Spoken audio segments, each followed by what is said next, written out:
देखिए दोनों को कैसे सो रहे हैं। नीवू आज आंटी नहीं आएगी, आज आंटी छुट्टी कर रही है। तो नैनी नहीं आने वाली है, उनके हस्बैंड की तबीयत बहुत खराब हो गई। कल शाम को 5 बजे घर से फोन आता है कि हस्बैंड के गले से आवाज ही निकल नहीं रही है।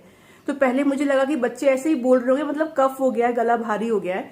तो मैंने कहा दीदी आप घबराइए नहीं, बहुत कफ हो गया होगा, खांसी हो गई होगी, बच्चे इसलिए ऐसा बोल रहे हैं। फिर वो घर गई तो मैंने 2 घंटे बाद फोन किया तो कह रही नहीं दीदी आवाज सच में निकल नहीं रही है और कान भी मतलब बंद हो गया है। तो डॉक्टर के पास गई तो उन्होंने इंजेक्शन दिया, उन्होंने भी कफ ही बोला। तो कह रही है पर यदि कफ होगा तो थोड़ा तो कुछ तो आवाज निकलेगा ना, आवाज बिल्कुल निकल नहीं रही है। इतनी ज्यादा कड़ाके की धूप है ना कि सुबह सुबह देखिए मैंने ये पर्दे बंद कर दिए, क्योंकि नीव अभी यहाँ पे खेलने के लिए आएगा ना, तो इतना कड़क धूप है कि वो बैठ ही नहीं पाएगा। सोचिए सुबह सुबह ऐसा हाल है, अब समर आने वाला है तो सब पर्दे बंद कर दिए।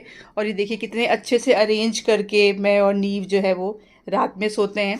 देखिए पेपा पिग को यहाँ पे सजाया है हमने, कलरिंग वाला सब यहाँ पे रखा है, सारे टॉयज़ को जगह पे रखा है। ये हमारे रात का एक्टिविटी होता है।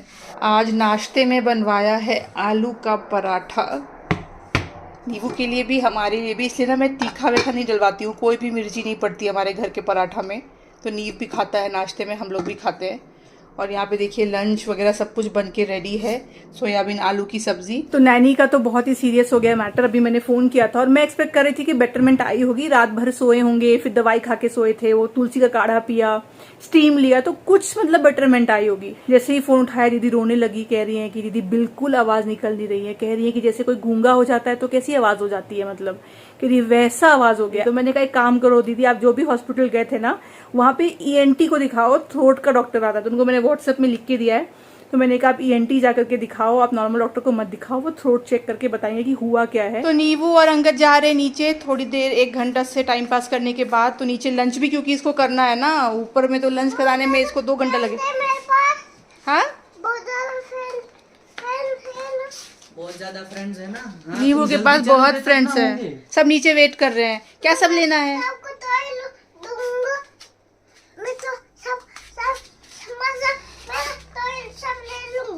नीवू अपने सारे फ्रेंड्स को टॉय देगा। नीवू के पास टॉय की दुकान है। वैसे अगर छोटे बच्चे इस रूम में आ गए ना, सच में नीवू लुट जाओगे तुम, लुट जाएगा नीवू, तबाही मच जाएगा। नीवू बाइक लेके जा रहा है, चलाना सीखेगा, आलस नहीं करेगा। पता है ये आलस करता है ना, बहुत आलस करता है, पेडल नहीं मारना चाहता। तुम धक्का दो। हाँ पहले तुम बैठो बाइक पे बैठो। ओह क्या बात है, अब चला के दिखाओ। नहीं अंगद इसको ना अभी पैडल के लिए मत बोलना वरना छोड़ देगा। अभी पैर से घसकाने दो उसको, पहले हैंडल सीखने दो। देखना धीरे धीरे जाओ, फिनिश करना, लंच पूरा फिनिश करना।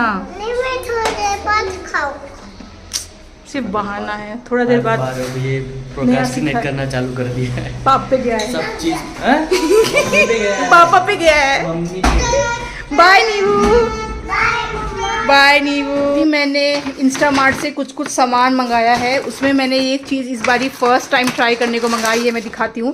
एक तो नीवू के लिए आया है एप्पल, ये मैंने क्या मंगाया है, टन सीजन का पहला कटहल। अच्छा एक बहुत ही इंटरेस्टिंग चीज़ मैं आपके साथ में शेयर करने जा रही हूँ। अगर आपको अपने बालों के अलग अलग हेयर स्टाइल करना अच्छा लगता है तो ये है देखिए अगारो का 4-in-1 हेयर स्ट्रेटनर। इससे आप स्ट्रेटनिंग, कर्लिंग, क्रिम्पिंग और वेविंग कर सकती हैं। आपको मिल जाता है इसमें ऑन ऑफ का बटन और बहुत ही लंबा वायर भी है इसके साथ। तो देखिए एक बटन को मैंने नीचे किया तो यहाँ पे वो वाला प्लेट आ गया जिससे आप बालों को कर्ल कर सकती हैं। बटन को ऊपर किया तो स्ट्रेट करने के लिए जो प्लेट चाहिए वो आ जाएगा। एक और बटन को प्रेस करोगे तो वेव करने के लिए जो प्लेट आपको चाहिए वो ओपन हो जाएगा। और फिर से एक बार बटन प्रेस करोगे तो क्रिम करने वाला प्लेट आ जाएगा। सबसे पहले मैं चलिए आपको बालों को कर्ल करके दिखाती हूँ। तो जैसे नॉर्मली आप कर्ल करते हो 4-5 सेकंड के लिए होल्ड करना है बस, और कुछ भी नहीं करना। तो मेरे बाल ना आगे से लेयर कट हैं तो आगे तो आपको ठीक से पता नहीं चलेगा मेरा कर्ल। तो मैं आपको पीछे चलिए डेमो करके दिखाती हूँ कि कितना अच्छा कर्ल किया है, बिल्कुल प्रोफेशनल कर्ल हुआ है, वो भी मिनटों में, कितना ज़्यादा अच्छा लग रहा है। चलिए मैं अब आपको बालों को स्ट्रेट करके दिखाती हूँ। तो मेरे बालों का ना वैसे एक्चुअल जो पैटर्न है ना वो वेवी आता है, तो बहुत ही ईजिली देखिए इससे मेरे बाल जो है वो स्ट्रेट हो जा रहे हैं। बस 3-4 सेकंड में ही देखिए कितना अच्छा स्ट्रेट हो गया बाल। अब चलिए मैं आपको बालों को क्रिम्प करके दिखाती हूँ। तो क्रिम्प वाला प्लेट जो है उसको मैंने ओपन कर लिया। जितने भी बालों के सेक्शन को आपको क्रिम करना है उसको बस वहाँ पे आप रख दीजिए और उसके बाद प्लेट से धीरे धीरे प्रेस करते हुए नीचे आना है। आपको हर जगह बस ना 3 से 4 सेकंड ही होल्ड करना है। देखिए जैसे मैं होल्ड कर रही हूँ। थोड़ा कम कम बाल लीजिएगा तो बेटर क्रिम्प होकर के आएगा। और देखिए एकदम सेकंड्स में मेरे बाल जो हैं वो क्रिम्प हो गए। टेक्सचर आप देख लो, मेरे राइट साइड का कैसा आ रहा है, लेफ्ट साइड का कैसा आ रहा है। तो मतलब इतना अमेजिंग रिजल्ट आया है ना, सेकंड्स में आया है, एक्चुअली मिनटों में भी नहीं, सेकंड्स में ही आया है। लग रहा है जैसे मैंने प्रोफेशनली बालों को क्रिम्प करवाया हो। अमेजिंग टेक्सचर है। अब चलिए मैं आपको बालों को वेव करके दिखाती हूँ। तो पहले मैंने स्ट्रेट कर लिया बाल को, उसके बाद मैं यहाँ पे आपको वेव करके दिखा रही हूँ। तो बहुत सिंपल, अगेन वेव वाला जो प्लेट है उसको बालों पे रखना है। थोड़ा कम कम बाल लीजिएगा तो बेटर से आपको वहाँ पे वेव दिखाई पड़ेगा। और बस नीचे की तरफ में आते जाना है, 2-3 सेकंड के लिए ही होल्ड करना है। और देखिए कितनी ईजिली मेरे बाल जो हैं वो वेवी हो चुके हैं। देखिए पीछे के साइड में अभी भी स्ट्रेट हैं और आगे मैंने वेवी करके आपको दिखाया ताकि आपको डिफरेंस पता चले। मतलब इतना अच्छा लग रहा है ना ये, कि ऐसा लग रहा है मानो मैंने सच में करवाया हो ये चीज़। कहीं बाहर जाकर के घर में इतनी आसानी से आप अलग अलग हेयर स्टाइल्स बना सकते हो, ये कभी भी मैंने सोचा नहीं था। तो 4-in-1 सोचिए आपको हेयर स्टाइल मिल रहा है, वो भी सिर्फ एक ही डिवाइस से। तो अगर आपको भी लेना है अगारो का ये 4-in-1 हेयर स्ट्रेटनर तो लिंक मैंने आपको दे दिया है डिस्क्रिप्शन बॉक्स में, वहाँ पे जाइए और आज ही अपने लिए परचेस करिए। बहुत अमेजिंग है, आप यूज़ करोगे ना फिर आपको पता चलेगा कि काम आपका कितना आसान हो जाता है और कितना प्रोफेशनल लुक निकल के आता है। तो ज़रूर चेकआउट कर लीजिएगा। 1 बजने को जा रहा है, अब तक नीव और अंगद जो है वो नीचे में ही खेल रहे हैं। देखिए धूप कितने कड़ाके की है। तो अभी अंगद का फ़ोन आया कि इसके लिए कलर और एक बुक लेकर आओ। एक बच्चा वहाँ पे कलरिंग कर रहा है, तो नीव को भी कलरिंग करना है। तो मैं ये लेकर एक कोई जाती हूँ, वहाँ पे कुछ देर कलर करेगा। ऊपर से एक्चुअली धूप लगता है, पर नीचे आइए ना तो इतने जो पेड़ पौधे हैं ना, तो एक्चुअली उतना धूप यहाँ पे लगता है नहीं। और अगर सैंड एरिया में बैठेगा तब तो बिल्कुल लगेगा नहीं। वो झूले के साइड में थोड़ा धूप होगा, पर पेड़ पौधे की वजह से देखिए कितनी छाँव रहती है। और हमारे सोसाइटी में तो इतने सारे पेड़ पौधे हैं ना, बड़ा सुंदर लगता है। स्पेशली ये वाला जो लेन है ना, ये मेरा फेवरेट है। मैं यहाँ पे वॉक भी बहुत करती हूँ शाम को, बहुत अच्छा लगता है। देखिए यहीं पे छाँव में ही खेल रहा है। बुक भी लाई हूँ, कलर भी लाई हूँ। अभी कलर करोगे बैठ के? कहाँ पे बैठोगे? भैया भी करेंगे, पहले तुम खाते खाते करो। जाओ वहाँ पे बेंच पे बैठ जाओ। कहाँ पे बेंच पे? वहाँ पे बेंच पे चलो, बैठ जाओ। जाओ भैया, लो। क्या करोगे? कलर करोगे। भैया के साथ करो, भैया से सीख के करो।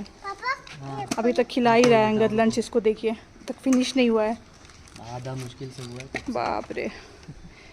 लो ये वाला लो। कौन सा करोगे? बेर।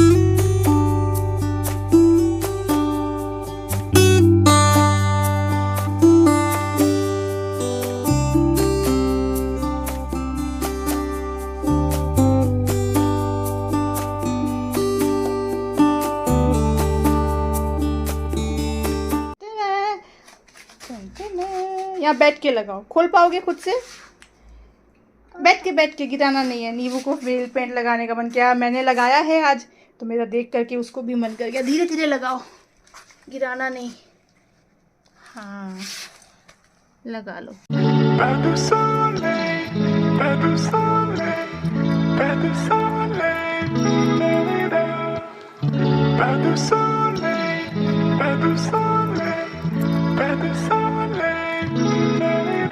Good evening. शाम के बज रहे हैं 6। पूरी दोपहर आज मैं और अंगद नीव के साथ में खेलते रह गए, कभी डेन में कभी बेडरूम में, खेल के अब जाकर के उसको बाहर लेकर अंगद गया है थोड़ा फ्रेंड्स के साथ में खिलवाने के लिए।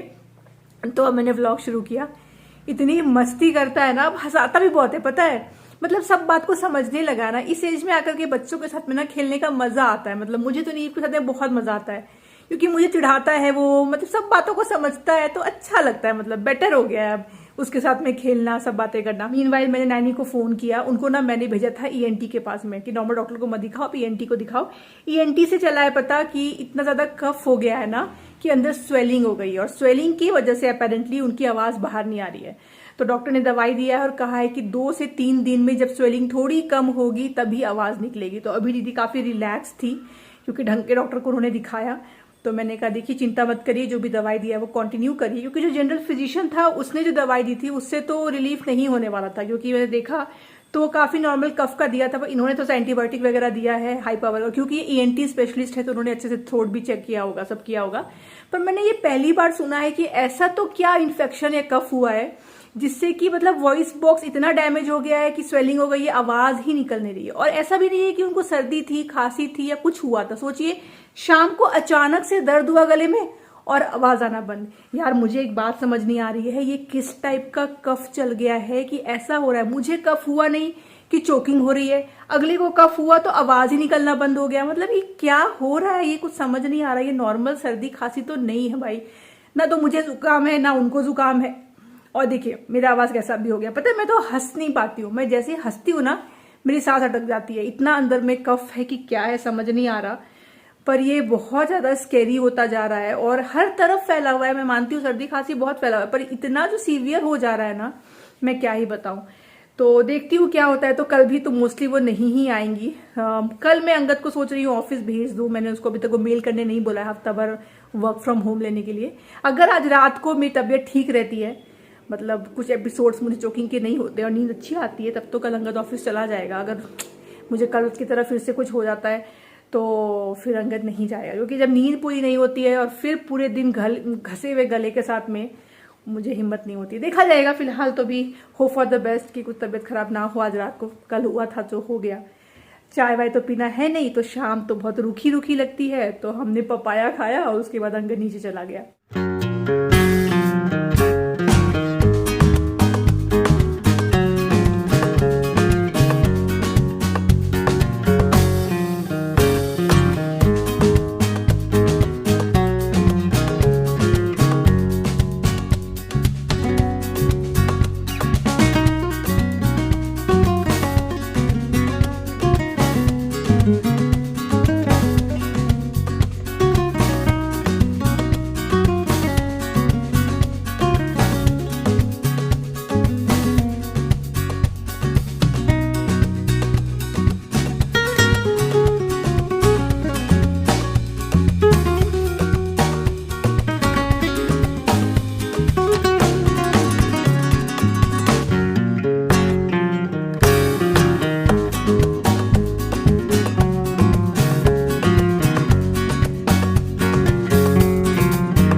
पहले मेरी सारी डिपेंडेंसी ना कुक और नैनी पे थी कि कुक का आना भाई बहुत ज़रूरी है और नैनी का आना बहुत ज़रूरी है। जो आंटी झाड़ू पोछा करने आती थी उन पे मेरी डिपेंडेंसी उतनी नहीं थी कि मान लो अगर एब्सेंट हो भी जाती है एक आध दिन तो ठीक है ना, झाड़ू पोछा तो उतना क्या है, एक बार झाड़ू कर दो तो चल जाता है, फिर 2 दिन पोछा ना भी हो तो चल जाए। पर जब से मेरा डिश वॉशर खराब हुआ है तब से वही आंटी बर्तन धोती है, तो वो आंटी भी मेरी बन चुकी है नेसेसिटी, क्योंकि अगर वो नहीं आएंगी तो उतने सारे बर्तन। तो आज हुआ वैसा ही। आज तो नैनी नहीं आई है, कुक तो आ गई थी। 1:30 बज गए, 1:45 बज गए, आंटी नहीं आई थी। मैंने अंगद को बोला यार पहली बार ऐसा हो रहा है कि आंटी के नहीं आने से मुझे टेंशन हो रही है, वरना झाड़ू पोछा में मैं कभी टेंशन नहीं लेती थी। याद है मैंने आपको दिखाया था कि हमारा इंडक्शन पूरा क्रैक हो गया। तो ये इंडक्शन ना हम लोग अभी राजकोट जाने से पहले हमने लिया था, बहुत ही अर्जेंट में लिया था नीव का दूध वगैरह उबालने के लिए। तो ये हमने लिया था कुछ 1600 रुपये का, ठीक है, एकदम से बजट वाला देख कर ले लिया था। फाइनली हमने नया इंडक्शन ले लिया है और इस बार हमने फिलिप्स का लिया है और महंगा वाला लिया है। ये वाला हमें पड़ा है 5000 रुपये का और ये ना ग्लास वाला है। ये ग्लास नहीं था, यही हमने गलती कर दी। ये हमने इस बार ग्लास वाला लिया है और सोच समझ के थोड़ा सा अच्छे क्वालिटी का लिया है कि लॉन्ग टर्म में चले, ट्रैवलिंग में भी काम आए और घर पे भी। एलपीजी का शॉर्टेज आगे होगा नहीं होगा ये तो किसी को नहीं पता, ये तो फ्यूचर में होगा। अभी तक तो ऐसा कुछ भी नहीं है, सब कुछ सही है। सिलेंडर जो है वो डिलीवर भी हो रहा है, हमारी सोसाइटी में भी आए दिन आता ही रहता है, तो अभी तो कोई दिक्कत नहीं है। पर चलिए फ्यूचर के हिसाब से हमने ले तो लिया। और वैसे भी कहीं भी ट्रैवल करेंगे तो नीव के लिए अभी 4-5 साल तो ये कैरी करना ही पड़ेगा। आज इतना पावर कट हो रहा है ना, ये मतलब 4-5वीं बार अभी शाम से पावर कट हुआ है और मैं इत्मीनान से बैठ करके थोड़ा टीवी देखने के लिए आई हूँ कि ये दोनों नीचे हैं तो टीवी देखती हूँ। और जब भी मतलब कुछ थोड़ा देख रही हूँ पावर कट हो जा रहा है, पता नहीं आज क्या हो गया है। मैं भी नीचे आ गई एक्चुअली वॉक करने के लिए, पक गई लाइट कटने से, तो सोचा कि चलो वॉक ही कर लेते हैं। कितना अच्छा लग रहा है, देखिए ना यहाँ पे पूरा ये लाइट ऑन है और कितने सुंदर यहाँ पे घने घने पेड़ हैं। बिल्डिंग हमारी रिसेंटली पेंट हुई है ना, तो बहुत सुंदर लगता है। और देखिए यहाँ से वहाँ पे मुझे चांद भी दिख रहा है। तो मैं लेकर के आ गई हूँ अपना हेडफोन। यहाँ पे मैं अभी आधा घंटा 40 मिनट जो है वॉक ही कर लूँगी। यहाँ पे सामने अंगद खड़ा है और नीव खेल रहा है। नीवू हाय लो, हाय हैंडशेक। क्या कर रहे हो? मैं हाय कर रहा हूँ। कर लो कर लो।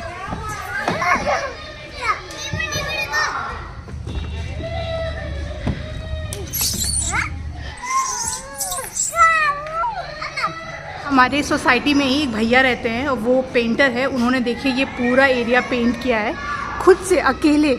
उन्हें ये पेंट करने में 1 हफ्ते का टाइम लगा, पर देखो कितना ब्यूटीफुल उन्होंने पेंट किया है।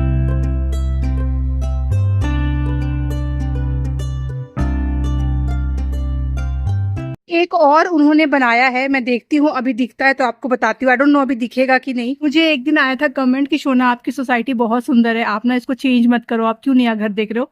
एक्चुअली बहुत सुंदर है, बहुत छोटी सी प्यारी सी कम्युनिटी है, वेल मेंटेन्ड है, पेड़ पौधे तो इतने सुंदर है और लोग भी इतने अच्छे ना, फैमिली जैसे। मतलब नीव के साथ जो बच्चे हैं, दोस्त हैं, उनके पेरेंट्स हैं, सब कुछ ठीक है। पर देखिए लाइफ में ग्रो तो करना पड़ेगा, तो हमें जो मेन रिक्वायरमेंट है वो एक एक्स्ट्रा रूम की है और थोड़ी सी बिगर स्पेस की है नीव के लिए, जहाँ पे जैसे स्केटिंग क्लासेस हैं, बास्केटबॉल क्लासेस हैं, वो सब के लिए जगह ज्यादा हो, बड़ी कम्युनिटी हो, खेलने कूदने का भी। तो छोटा है नीव, तो थोड़े से छोटे से प्ले एरिया में उसका काम चल जाता है। 2 स्लाइड है, 2 झूले हैं, वहीं पे खेलता है, सैंड एरिया है।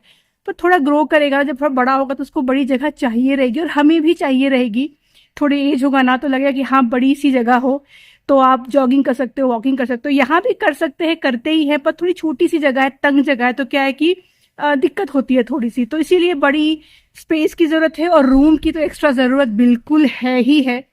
तो हम चाहते तो 3 BHK ऑफकोर्स इस सोसाइटी में भी कहीं ना कहीं ले सकते थे, पर क्योंकि हमें थोड़ी सी बड़ी सोसाइटी भी चाहिए जहाँ पे ओपन स्पेस ज्यादा हो, इसीलिए हम नया कुछ देख रहे हैं। पर ऑफकोर्स ये है बहुत ही प्यारी और इसीलिए हमने ये लिया भी था।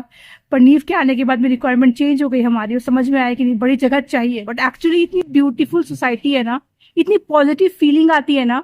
मेरा घर और उसका लेआउट और उसका वास्तु तो अच्छा है ही है, पर ओवरऑल सोसाइटी भी बहुत अच्छी है एंड लोकेशन भी टॉप नॉच है। ये देखिए मैं इसकी बात कर रही थी, कितना प्यारा किया है, ये भी उन्हीं भैया ने किया है। तो ऊपर देखिए बोगनवेला का पेड़ था, तो उसके नीचे उन्होंने लड़की का फेस बना दिया। और ऐसा ना मैंने फॉरेन लोकेशन में कहीं कहीं पे इंस्टाग्राम पे देखा था, पर कभी सोचा नहीं था कि हमारे घर पे ही ऐसा कुछ हो जाएगा।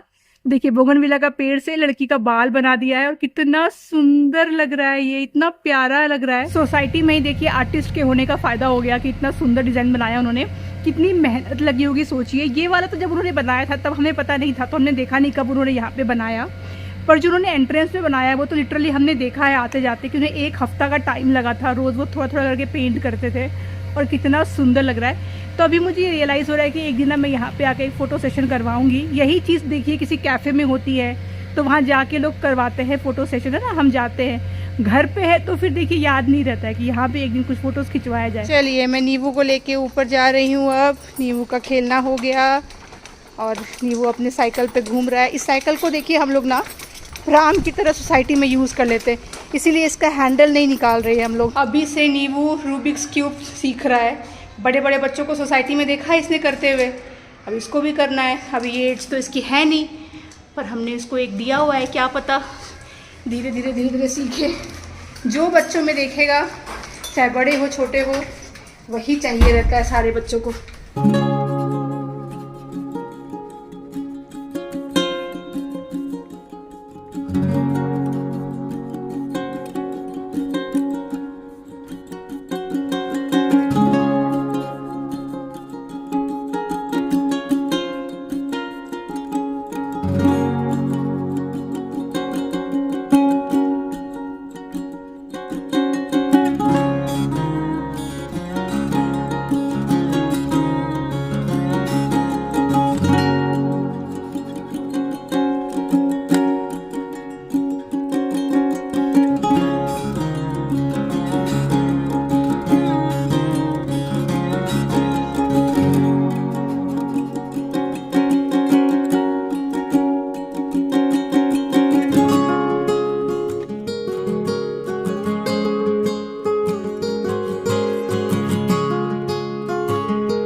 चलिए हो गया खाना पीना डन, घर का सारा काम डन। अंगद नीव को सुला रहा है, उसको पापा से कहानी सुननी है, तो अंगद सुला रहा है। मैं बाहर आ गई और मैंने किचन वगैरह क्लीन कर दिया, सब काम डन कर दिया। अब डिश वॉशर का तो काम रहता है नहीं, तो रात को एक ड्यूटी कम हो गई हमारी, तो बर्तन तो हाथ से धोने रहते हैं, आंटी आएंगी सुबह धोएंगी, थोड़ा बहुत लगे हाथों में धो देती हूँ, बाकी बाहर रख देती हूँ, जो कि मुझे बिल्कुल नहीं अच्छा लगता है बाहर बर्तन रखना, उसी से कॉकरोच वगैरह आते हैं पता है, पर मजबूरी है, सारे बर्तन तो धो नहीं सकते तो बाहर रख दिया है। तो एक ड्यूटी जो है हमारी कम हो गई है।